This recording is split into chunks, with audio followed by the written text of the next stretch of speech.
हाय, आपके साथ मैं हूं Surbhi Sharma. India TV YouTube channel subscribe करिए, बेल आइकन दबाएं। आज शाम तक आएगी बंगाल के लिए बीजेपी की पहली लिस्ट। 60 उम्मीदवारों के नाम का हो सकता है ऐलान। बीजेपी की लिस्ट में नंदीग्राम सीट पर सबकी नजर। बीजेपी शुभेंदु अधिकारी को दे सकती है टिकट। बंगाल की बीजेपी महासचिव विजयवर्गीय का बड़ा बयान, कहा कल पीएम की रैली में शामिल होंगे मिथुन चक्रवर्ती। कैलाश विजयवर्गीय ने कहा मेरे टेलीफोन पर मिथुन से बात हुई, आज शाम को मुलाकात करेंगे। मिथुन चक्रवर्ती पर कुछ भी बोलने से बचते दिखे बाबुल सुप्रियो, कहा कयास लगाना ठीक नहीं। प्रधानमंत्री मोदी की रैली से पहले बीजेपी महासचिव कैलाश विजयवर्गीय पहुंचे, ब्रिगेड मैदान तैयारियों का जायजा लिया। विजयवर्गीय ने दावा किया, कहा प्रधानमंत्री की रैली में लोगों के लिए छोटा पड़ जाएगा मैदान। विजयवर्गीय का आरोप, रात के अंधेरे में तृणमूल के गुंडों ने फाड़े प्रधानमंत्री मोदी के पोस्टर, चुनाव आयोग से शिकायत करेंगे। विजयवर्गीय के बाद बंगाल बीजेपी अध्यक्ष दिलीप घोष भी ब्रिगेड मैदान पहुंचे, प्रधानमंत्री मोदी की रैली से पहले जायजा लिया। दिलीप घोष का दावा, लाखों लोग प्रधानमंत्री की रैली में शामिल होंगे, रैली के लिए कार्यकर्ता उत्साहित हैं। ममता के मैदान में उतरने के बाद आज नंदीग्राम जाएंगे बीजेपी नेता शुभेंदु अधिकारी। प्रधानमंत्री मोदी की कल की रैली से पहले निकालेंगे पदयात्रा के बाद नंदीग्राम में जनसभा करेंगे। ममता पर कर सकते हैं करारा हमला। बीजेपी में शामिल हुए टीएमसी के पूर्व सांसद दिनेश त्रिवेदी, बीजेपी अध्यक्ष जेपी नड्डा ने सदस्यता दिलाई। दिनेश त्रिवेदी ने कहा मुझे इस पल का लंबे वक्त से इंतजार था, आज जनता के परिवार में शामिल हुआ।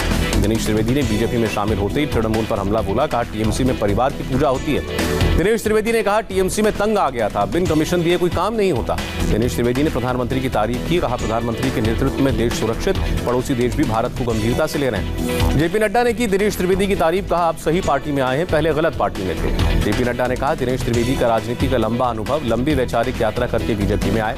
गोरखपुर में बीजेपी सांसद रवि किशन भी बंगाल के चुनाव प्रचार में कूदे, ट्वीट करके कहा आ रहा हूं कोलकाता। तृणमूल कांग्रेस में उम्मीदवारों की लिस्ट जारी होते ही बवाल, बाहरी को उम्मीद बनाए जाने पर टीएमसी कार्यकर्ताओं ने रात भर प्रदर्शन किया। टीएमसी ने हावड़ा के उलूबेरिया पूर्व फुटबॉलर विदेश बोस को बनाया उम्मीदवार। प्रदर्शनकारियों ने अब्बासुद्दीन खान को उतारने की मांग की। टीएमसी से एक्ट्रेस सयानी घोष के टिकट का भी विरोध, सयानी पर भगवान शिव के अपमान का आरोप। बीजेपी ने ममता पर उठाए सवाल। दक्षिण 24 परगना के रामपुर गांव में बीजेपी कार्यकर्ताओं पर बम से हमला, ब्लास्ट में 6 बीजेपी कार्यकर्ता घायलों को इलाज के लिए अस्पताल ले जाया गया। टीएमसी पर लगा आरोप। कोविड वैक्सीन सर्टिफिकेशन से जुड़ी टीएमसी की शिकायत पर चुनाव आयोग का एक्शन, स्वास्थ्य मंत्रालय को आचार संहिता का पूरी तरह पालन करने को कहा। टीएमसी ने कोविड वैक्सीन सर्टिफिकेट में प्रधानमंत्री की तस्वीर पर आपत्ति जताई थी। चुनाव आयोग ने जवाब में प्रधानमंत्री का जिक्र नाम नहीं लिया। उम्मीदवारों के नाम के ऐलान के बाद आज सिलीगुड़ी जाएंगी ममता। महंगे होते गैस सिलेंडर के खिलाफ कल निकालेंगी पदयात्रा। 9 मार्च को नंदीग्राम जाएंगी ममता। 10 मार्च को दोपहर 3:30 बजे हल्दिया में करेंगी नामांकन। 11 मार्च को महाशिवरात्रि पर ममता का उपवास। 13 मार्च से ममता के चुनाव प्रचार का आगाज होगा। भवानीपुर सीट से टीएमसी उम्मीदवार शोभनदेव चैटर्जी ने खारिज किया बीजेपी का आरोप, कहा हार के डर से ममता ने नहीं छोड़ी सीट। असम में आईयूडीएफ के साथ सीट शेयरिंग फॉर्मूले से कांग्रेस नेता सुष्मिता देव नाराज, सिलचर के पूर्व सांसद हैं। बंगाल और असम में उम्मीदवारों पर कांग्रेस का मंथन, पहले 2 चरण के कैंडिडेट्स के नाम पर लगेगी मुहर। कांग्रेस नेता गुलाम नबी आजाद 5 राज्यों के चुनाव प्रचार के लिए तैयार, कहा अगले 2 महीने तक पार्टी को जीत दिलाना प्राथमिकता है। बंगाल चुनाव के लिए लेफ्ट कांग्रेस और पीरजादा की पार्टी के बीच 56 सीटों पर तालमेल का ऐलान। लेफ्ट 41, कांग्रेस 10 और आईएसएफ 5 सीट पर चुनाव लड़ेगी। सीटों के बंटवारे के बाद बोले लेफ्ट फ्रंट के चेयरमैन विमान बोस, नंदीग्राम सीट पर उम्मीदवारी को लेकर अभी तक फैसला नहीं हुआ। तमिलनाडु में आईएडीएमके और बीजेपी के बीच सीटों का बंटवारा, बीजेपी 20 सीटों पर लड़ेगी। कन्याकुमारी लोकसभा सीट भी बीजेपी को दी गई, कांग्रेस प्रत्याशी के निधन के बाद उपचुनाव है। कन्याकुमारी में होने वाले लोकसभा उपचुनाव के लिए बीजेपी ने उम्मीदवार के नाम की घोषणा की। पॉन राधाकृष्णन को बनाया अपना उम्मीदवार। रामदास की पार्टी पीएमके के हिस्से में 23 सीटें, पहले ही पीएमके की सीटों का हो गया था ऐलान। एआईएडीएमके अब एक्टर विजयकांत की पार्टी डीएमडीके के साथ कर रही है बात। डीएमडीके को एनडीए में शामिल करने पर जारी है मंथन। तमिलनाडु में कांग्रेस और डीएमके के बीच सीटों के बंटवारे को लेकर नहीं बनी अभी तक बात। वीरप्पा मोइली ने कहा सम्मानजनक सीटों के लिए हमारी लड़ाई जारी। केरल बीजेपी अध्यक्ष के सुरेंद्रन ने फिर मेट्रो मैन श्रीधरन की सीएम दावेदारी का समर्थन किया, कहा सरकार बनी तो श्रीधरन जैसे लोग नेतृत्व करेंगे। उत्तराखंड में नेतृत्व परिवर्तन को लेकर हलचल तेज, बीजेपी के 2 ऑब्जर्वर रमन सिंह और दुष्यंत सिंह गौतम देहरादून पहुंचे। 7 मार्च को देश मनाएगा जन औषधि दिवस, प्रधानमंत्री मोदी करेंगे लाभार्थियों से बात। मनसुख हिरेन के परिवार ने शव लेने से इनकार किया, पोस्टमार्टम रिपोर्ट सार्वजनिक किए जाने की मांग। मुंबई पुलिस की शुरुआती जांच के मुताबिक मनसुख हिरेन की मौत में कोई साजिश नहीं, सूत्रों के मुताबिक डूबकर जान दी।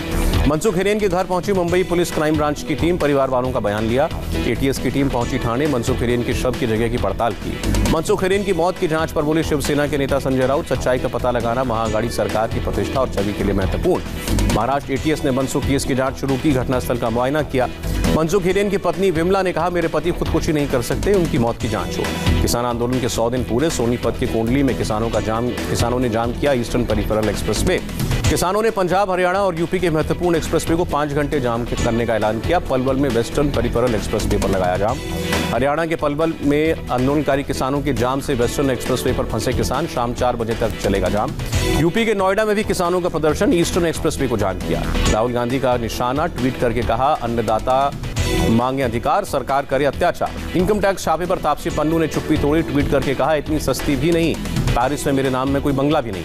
इनकम टैक्स के छापे के बाद अनुराग कश्यप ने तोड़ी चुप्पी, तापसी पन्नू के साथ शेयर की तस्वीर, कहा हम दोबारा अपनी शूट की शुरुआत कर रहे हैं। दिल्ली में स्कूलों के लिए बनाया नया शिक्षा board, Delhi board of school education दिया गया नाम। मुख्यमंत्री केजरीवाल ने किया ऐलान। केजरीवाल ने कहा इस साल 20-25 सरकारी स्कूल बोर्ड में शामिल होंगे। अगले 4-5 साल में सारे सरकारी और प्राइवेट स्कूलों के बोर्ड में शामिल होने की उम्मीद। मुख्तार अंसारी पर कसा शिकंजा, लखनऊ के हजरतगंज में मुख्तार के करीबी की अवैध दुकानें ध्वस्त। रानी सल्तनत प्लाजा की चौथी मंजिल को तोड़ा गया। एलडीए ने सुबह 7 बजे से शुरू की कार्रवाई। तय मानक से ज्यादा कंस्ट्रक्शन करने का आरोप, बिल्डिंग के चौथे फ्लोर को गिराया गया। कुल 10 दुकानें थी। यूपी के प्रयागराज में बाहुबली विधायक विजय मिश्रा की अवैध इमारतों को ढहाया गया। विजय शॉपिंग कॉम्प्लेक्स पर चला बुलडोजर। राष्ट्रपति रामनाथ कोविंद जबलपुर में जुडिशियल अकेडमीज डायरेक्टर्स रिट्रीट कार्यक्रम में शामिल हुए। कहा न्यायाधीश को किसी व्यक्ति संस्था के विचार से मुक्त होना चाहिए। हिमाचल प्रदेश के मुख्यमंत्री जयराम ठाकुर ने विधानसभा में बजट पेश किया। विधायक प्राथमिकता राशि 120 करोड़ से 135 करोड़ की गई। लखनऊ में योगी आदित्यनाथ ने की खाप पंचायत के प्रतिनिधियों से मुलाकात। आधिकारिक निवास पर हुई मीटिंग। योगी आदित्यनाथ ने कई ब्लॉक के ट्रांसमिशन सेंटर और सब सेंटर्स का उद्घाटन किया। वर्चुअल तरीके से उद्घाटन हुआ। पटना में लूटपाट के दौरान बीजेपी कार्यकर्ता का मर्डर, देर रात बदमाशों ने धारदार हथियार से हमला किया। अस्पताल में इलाज के दौरान दम तोड़ा। मामले में 3 लोगों को हिरासत में लेकर पूछताछ कर रही है पुलिस। एक बदमाश के पास से हथियार बरामद। परिवार वालों ने अस्पताल पर लापरवाही का आरोप लगाया। 5 मार्च को भारत में हुआ रिकॉर्ड तोड़ वैक्सीनेशन। एक दिन में 15 लाख लोगों को लगी वैक्सीन। मुंबई के मुलुंड इलाके की घटना, एक शख्स ने बिल्डिंग की 6ठी मंजिल से छलांग लगाकर खुदकुशी की। भिवानी में छात्रा ने की खुदकुशी, छेड़खानी से परेशान होकर जान दी। कृषि मंत्री नरेंद्र सिंह तोमर ने ली कोविड वैक्सीन। दिल्ली के आरएमएल हॉस्पिटल में पहली डोज ली। एम्स नागपुर में केंद्रीय मंत्री नितिन गडकरी ने कोविड वैक्सीन लगवाई, साथ में उनकी पत्नी भी थी। बौद्ध धर्मगुरु दलाई लामा ने धर्मशाला अस्पताल में लगवाई कोविड वैक्सीन। कांगड़ा के सीएमओ डॉक्टर गुरदर्शन गुप्ता ने वैक्सीन की लगाने की पुष्टि की। राजस्थान के पूर्व सीएम वसुंधरा राजे ने भी वैक्सीन ली। जयपुर के एसएमएस अस्पताल पहुंची। देश में कोरोना की रफ्तार जारी। एक दिन में 18,327 नए मामले, 108 लोगों की मौत। 24 घंटे में 14,000 से ज्यादा लोगों ने महामारी को मात दी। एक्टिव केस बढ़कर 1,80,000 के ऊपर। नागपुर में कोरोना की डरावनी रफ्तार। पिछले 24 घंटे में 1,393 नए मामले, 9 मौतें। दिल्ली के बमाना में युवक की गोली मारकर हत्या। शुरुआती जांच में आपसी रंजिश का मामला। एमपी के भिंड में रेत माफिया की गुंडागर्दी। रेत माफिया ने 2 लोगों को गोली मारी, एक की मौत, दूसरा घायल। यूपी के अमरोहा में गैंगस्टर एक्ट के तहत एक शराब माफिया की संपत्ति कुर्क। पुलिस अधिकारियों ने कार्रवाई से पहले की मुनादी। 22,67,000 की संपत्ति जब्त। दिल्ली में हथियारों की सप्लाई करने वाले इंटरस्टेट गैंग का खुलासा। 24 अवैध पिस्तौलों के साथ 3 गिरफ्तार। दिल्ली के शकरपुर में महिला और उसके 2 मासूम बच्चों का घर से पंखे से लटका मिला शव। पुलिस मामले में जुटी। बिहार की जेलों में हुई छापेमारी में सबसे ज्यादा 9 मोबाइल नवादा जेल से जब्त। जेल के डिप्टी सुपरिंटेंडेंट और 2 कक्षपाल निलंबित। भरतपुर में हर्ष फायरिंग का वीडियो वायरल। पुलिस ने 2 को गिरफ्तार किया। 20 फरवरी को एक शादी में फायरिंग का मामला। गुरुग्राम में ऑनलाइन परीक्षा के विकल्प को लेकर द्रोणाचार्य कॉलेज के छात्रों का प्रदर्शन, घंटों रोड जाम किया। बंगाल के सिलीगुड़ी में बागराकोट झुग्गी में लगी आग। फायर ब्रिगेड ने आग बुझाई। पाकिस्तान में इमरान खान की सरकार बची। नेशनल असेंबली में विश्वास मत हासिल किया। समर्थन में मिले 178 वोट। विपक्ष ने किया इमरान सरकार के फ्लोर टेस्ट का बॉयकॉट। विपक्ष ने फ्लोर टेस्ट को नाटक बताया। इमरान से मांगा इस्तीफा। फ्लोर टेस्ट से पहले पाकिस्तान में सियासी बवाल। इमरान की पार्टी पीटीआई और विपक्षी पीएमएल-एन में झड़प। दोनों पार्टियों के कार्यकर्ताओं में जमकर मारपीट। नवाज शरीफ की पार्टी ने पीटीआई पर किराए के गुंडों से हमले का आरोप लगाया। पूर्व पीएम शाहिद खाकान अब्बासी ने इमरान को डायरेक्ट मुकाबले का चैलेंज दिया। इराक के नजफ में शिया धर्मगुरु अयातुल्लाह अली अल सिस्तानी से मिले पोप फ्रांसिस। इराकी मुसलमानों से अल्पसंख्यक ईसाइयों को अपनाने की अपील की। वर्ल्ड टेस्ट चैंपियनशिप के फाइनल में भारत अहमदाबाद टेस्ट में इंग्लैंड को 1 पारी और 25 रन से हराया। टीम इंडिया ने पहली पारी में बनाए थे 365 रन। अश्विन और अक्षर पटेल ने लिए 5 विकेट। अपने पहले टेस्ट शतक से चूके वाशिंगटन सुंदर अहमदाबाद में 96 रन बनाकर नाबाद रहे। बेन स्टोक्स ने 5 गेंदों के अंदर लिए टीम इंडिया के आखिरी 3 विकेट। शतक से 4 रन दूर रह गए बेन स्टोक्स। सुनील गावस्कर के टेस्ट क्रिकेट डेब्यू के 50 साल पूरे। सचिन तेंदुलकर ने कहा गावस्कर अब भी मेरे हीरो। और बीसीसीआई ने लेजेंडरी क्रिकेटर गावस्कर को किया सम्मानित। गावस्कर के टेस्ट डेब्यू के 50 साल पूरे होने पर दिया सम्मान। हाय, आई एम सुरभि शर्मा। खबरों से अपडेट रहने के लिए India TV YouTube channel subscribe करिए।